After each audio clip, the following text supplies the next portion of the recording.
You know exactly what you want: the business, the body, the book. You can see it so clearly it almost feels real, and yet you're still here, scrolling, planning, starting tomorrow. The paradox you live in: you're not unmotivated. You think about your goals constantly. You buy the courses, make the plans, feel the urgency. But when it's time to act, something pulls you back to the couch. Here's what most people get wrong. They think you're choosing comfort over growth, that you lack discipline, willpower, drive. But the truth is darker than that.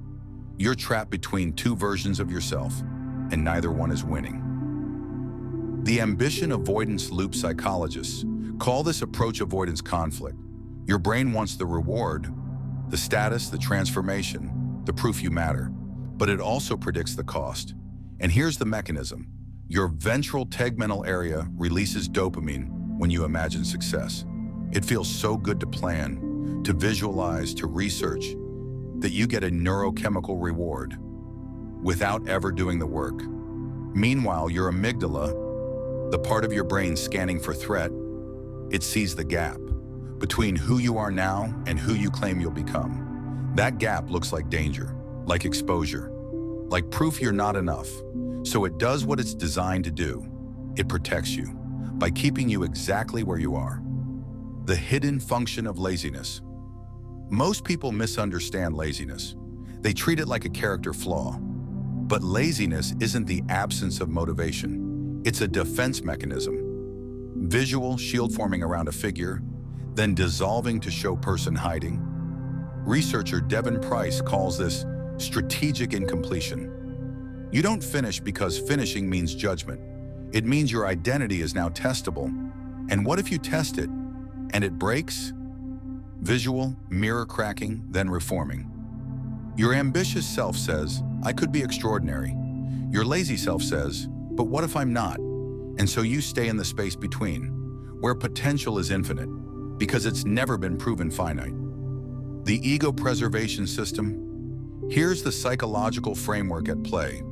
You're using what Carol Dweck calls a fixed mindset, but you're hiding it under ambitious language. Fixed mindset says, I am either talented or I'm not. This will either prove I'm special or prove I never was. So every action becomes existential. Every task is a referendum on your worth, which makes every task feel like life or death. And your nervous system knows you can't survive life or death every single day. So it shuts you down. Not because you're weak, because you're asking it to do something impossible. The three-system conflict. Let's go deeper into the architecture. You're running three systems simultaneously, and they're sabotaging each other. System 1, the reward predictor. Your nucleus accumbens wants immediate gratification. It evolved for survival. Find food, avoid predators, conserve energy. Long-term projects trigger no reward, because ancestrally there was no long-term. System 2, the threat detector. Your amygdala registers novelty as risk. Action means visibility. Visibility means vulnerability. So it floods you with cortisol, that heavy, exhausted feeling you call laziness. System 3, the executive.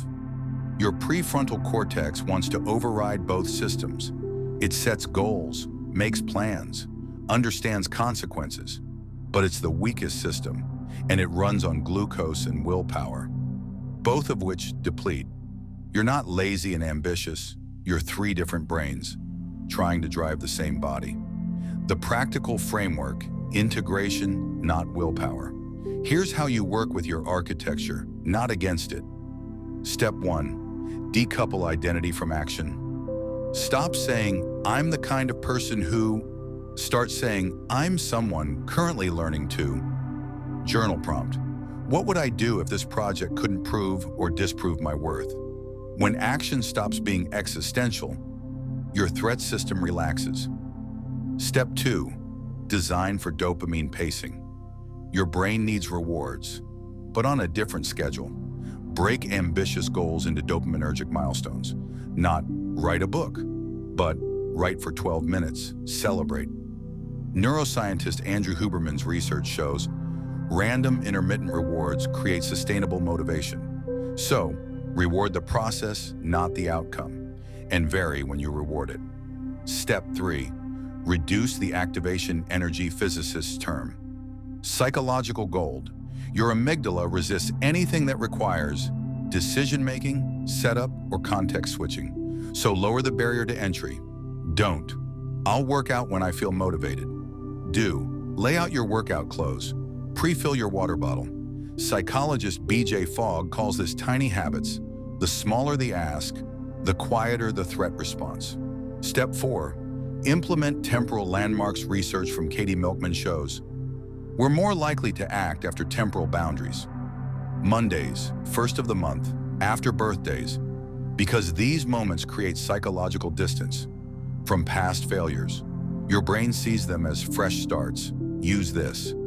Don't wait for January 1st. Pick any landmark and frame it as, this is when the new pattern begins.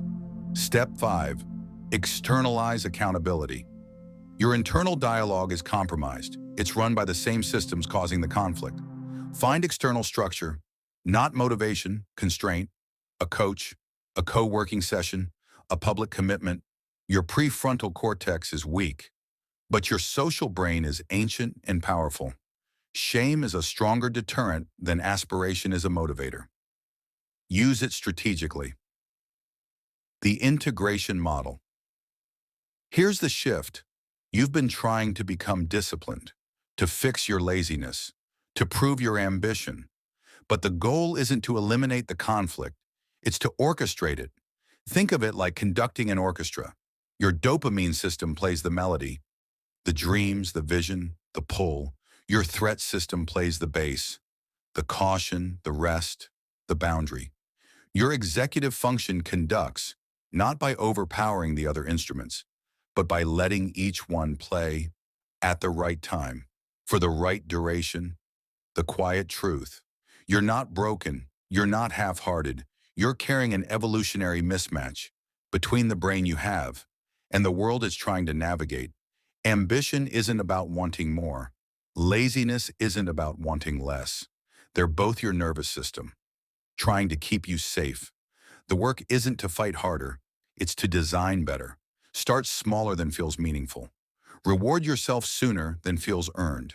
Decouple your worth from your output, and trust that integration, not intensity, is what builds the life you see so clearly. It's already in you. You just have to stop trying to prove it and start building it, one unremarkable day at a time.